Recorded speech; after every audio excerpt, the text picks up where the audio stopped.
The outgoing IOC president, Thomas Bach, had some interesting things to say this week when, at a press conference, he was asked about what he thought his legacy was, given there are 7 people who are vying to replace him. They'll make their presentations to the IOC members in January, with the final vote to take place in March. Now, before we hear from Thomas Bach, I just thought I'd let you know 4 of the key candidates out of the 7 who are in the running. If you follow the British press, you will probably have gathered by now that the favourite in their mind is Sebastian Coe, who is the world president of International Athletics, or World Athletics as the organisation is known. Of course, he's also had a role as an Olympic gold medalist. He also ran the London Olympic Games, etc., etc. One of the key aspects about leadership in the IOC is how many commissions you serve on and what kind of effort you put into the machine that is the Olympic Games. At the moment, Sebastian Coe is just on the one. It's often been said that one of the favourites of President Bach is Kirsty Coventry, the gold medal swimmer and IOC member from Zimbabwe. As we can see, she is serving on a number of commissions, including as chair of the Brisbane 2032 Olympic Games and the upcoming Youth Olympic Games in Dakar 2026. Now, we know President Bach has made much of proving that a gender equal games is possible. He's done a lot of work with regard to equaling up the numbers of men and women who are both IOC members and, of course, participants at the Olympic Games. We saw Paris 2024 was the first ever gender equal games. Which leads me to one of the other members who are vying for the presidency, and that is the French NOC president. He's also the president of World Cycling. He was heavily involved in delivering Paris 2024, and he's also been successful in delivering an upcoming Winter Olympic Games for the French Alps. I'm speaking, of course, of David Lepatien. Now, if you have a look at the number of commissions he's on, some very crucial commissions there, especially the one with regard to e-sport.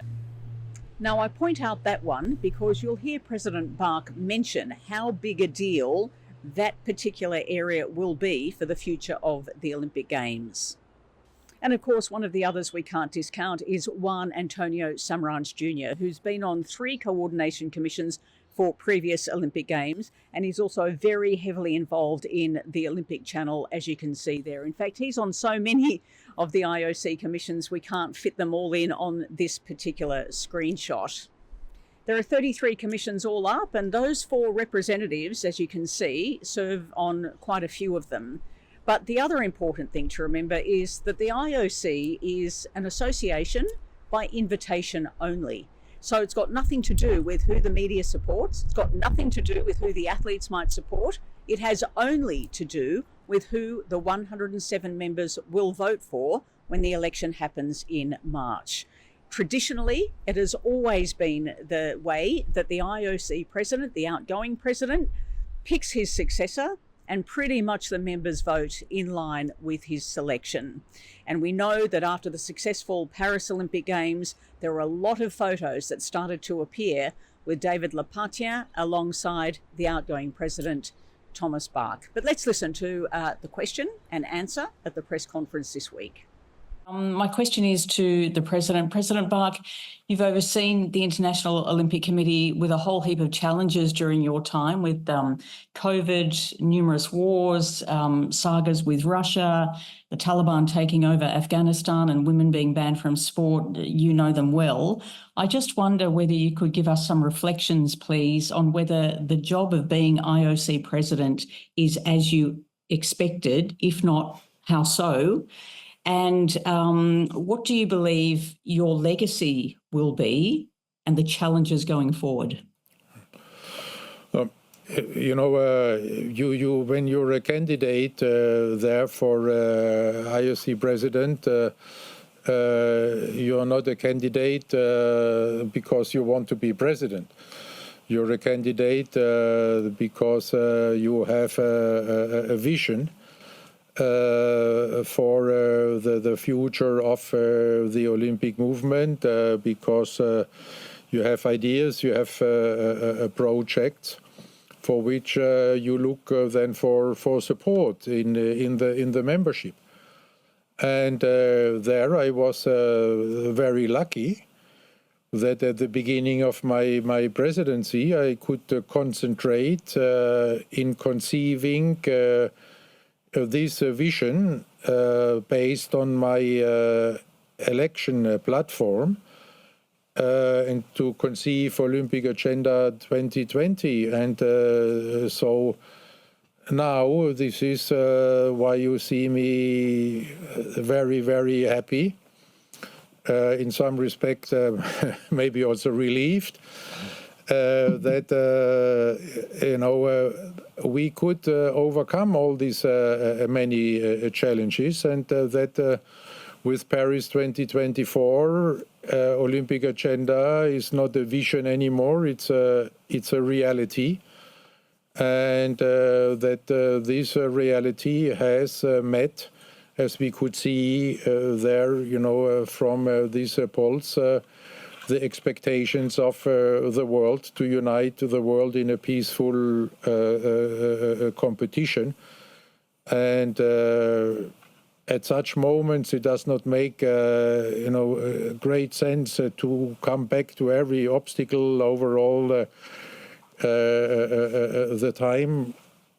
You cannot expect 12 years of presidency being a honeymoon. So therefore, you see me happy, and for not to say very happy. With regard to the legacy, again, I still have 6 months. Let's wait and see. And there, I think you're right in your assumption that I want to lay the ground for my successor with regard to the opportunities and the challenges I envision for the future of this wonderful Olympic movement. And there, I think we have laid this ground in 2 ways, with the creation of the Olympic esports games, which brings us even closer to a Gen Z as that we have become in the meantime, and which also opens us up new audiences and new points of view, new ways of communication and interacting. And I think even more important is that we have there at the beginning of this year published the Olympic AI agenda by establishing clear principles on how we can see that AI can benefit the sport and how we can mitigate the risks. And that means that on the one hand, this AI, anything we are undertaking in AI must be human-centered, must respect human dignity, must be athlete-centered, like the entire Olympic agenda. And secondly, we must make sure that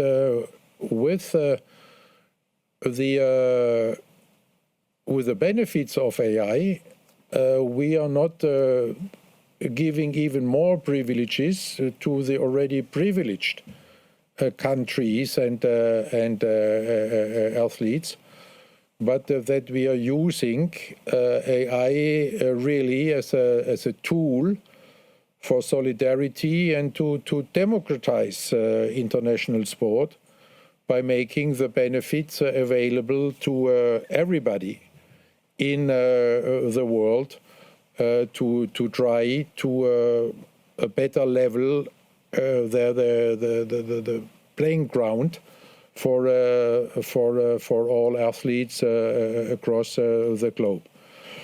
So this is what I try to do, to lay the ground, and then it will be up to my successor to make it happen if they want. Thank you. Thank you, Tracy.